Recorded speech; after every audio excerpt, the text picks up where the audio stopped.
In this activity, we need to calculate the slope of the spending curve, the marginal propensity to consume, and lastly, the multiplier.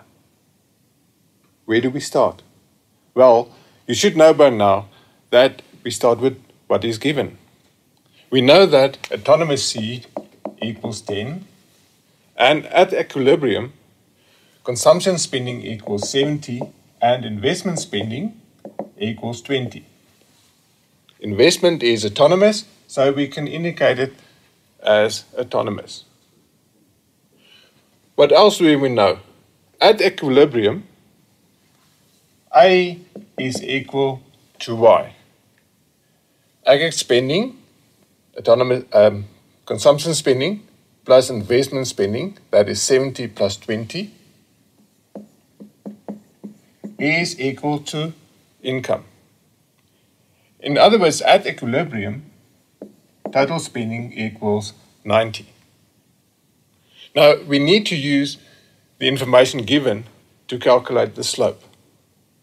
Now, a slope comes from a diagram. And the easiest way to calculate the slope is to actually draw a diagram.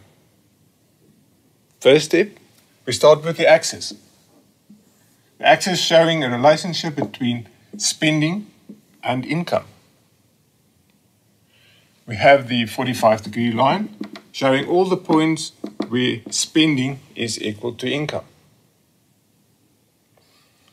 Autonomous spending, what is that?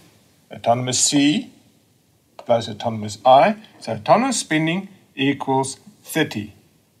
And from this point, as income increases, spending also increases. Now we need to calculate the slope of this diagram, of this curve. Autonomous spending equals 30, and we know the value of equilibrium being 90. So if we can find a triangle underneath this spending curve, we will be able to calculate the slope of the curve.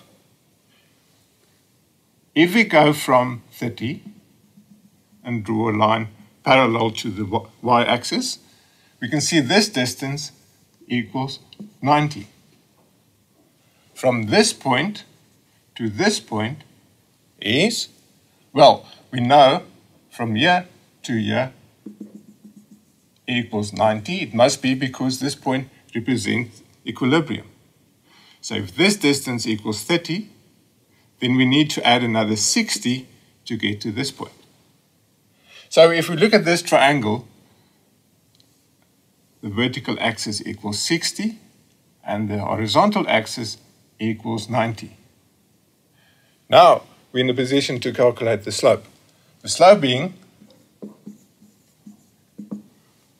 the vertical change, which is 60, over the horizontal change of 90, that's 60 over 90, or if we simplify, 2 over 3.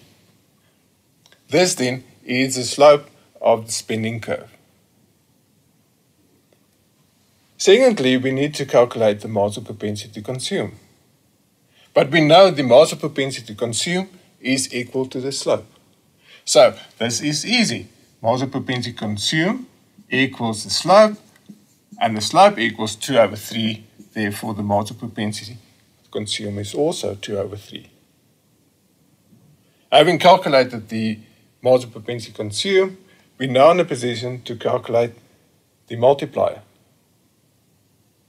We're working with a closed economy without a government. So the formula that we need to use, 1 over 1 minus C, and we're going to substitute the value of C into the formula. So it's 1 over 1 minus 2 over 3, and that will give us, yes, 1 minus 2/3 is a third, and therefore the multiplier equals 3.